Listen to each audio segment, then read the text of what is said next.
is All Men Should Be Castrated, International Castration Day, and I'm going to read off this post to you. Allow me to introduce myself. My name is Krista, otherwise known as the Feminist. I am a female, I'm a feminist, and someone who believes strongly in true equality. Now, I will be explaining this entry before I post the actual article for your discussion, of course. Women must and will have equality, and this is the only way to achieve true equality. The testicles of the male, which produce the majority of the testosterone, are the primary cause of their violent behavior. The testicles also attribute greatly to many health problems of men experienced later in life, such as prostate cancer, testicular cancer. The solution: International Castration Day.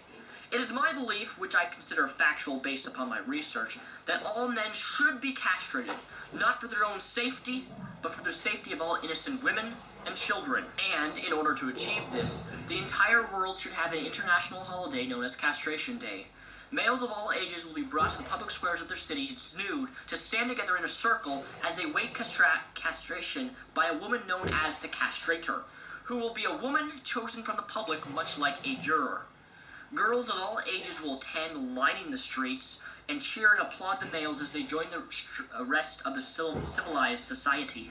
It will be a free vacation for any working woman, and young girls will be able to leave school to attend this glorious ceremony. The males then will have 1 hour to get to know their castrator. The female spouse will also be able to choose whether or not they would like to milk the male in order to retain a sperm sample. If the male is too young for a spouse, their mother or closest female relative will decide. After this, the men will be given anesthetics. They will be placed on a table where the castrator will then slice open their ball sack, remove their testicles and the excess skin, stitch them up, and clean them up. They will be given a 30-minute period to rest after the procedure. Once the males have been castrated, they will be grouped together again and again for one last look before walking nude back to their homes. The woman will then return to their jobs, schools, and rejoice in completion of yet another successful ceremony. Any man who tries to evade this holiday, Castration Day, should be murdered wherever they are found, treated as a criminal, as it will be a crime not to attend or forced to attend, regardless of their age. Any woman who disagrees with this should be provided therapy in order to free her from her misogynistic indoctrination. This holiday should be replaced with the day known as currently what is known as Father's Day. If this practice were adopted officially all across the world, all war, crime, and violence would end.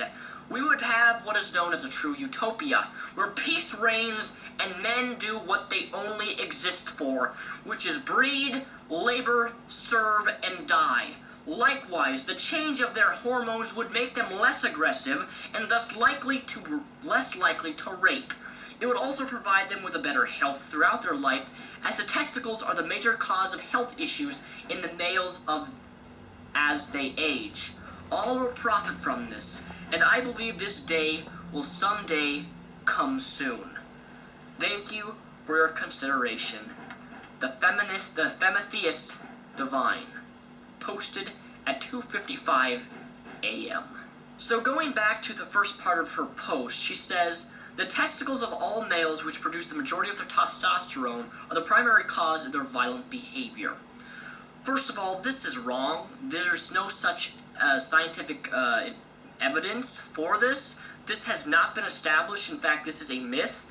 Someone with more testosterone does not mean that they are more aggressive and more violent. What's really ironic here is that you're saying that all men have this violent behavior towards women, but did you know, statistically speaking, and this has been backed up with my link down below in the description, since I am backing up my video with sources, that domestic violence against men is almost as equal, if not more, than domestic violence against women? But the funny thing is, domestic violence against men, when women abuse men, which does exist, it's not taken seriously by the media. The media doesn't look as domestic violence against men. This is one of the reasons why I don't like feminism, because feminists claim that domestic violence is only against them. They claim that domestic violence is only a gender problem, that domestic violence is only against females. No, sorry to break it to you, no, it's not. No, it's not. Domestic violence or any type of violent behavior is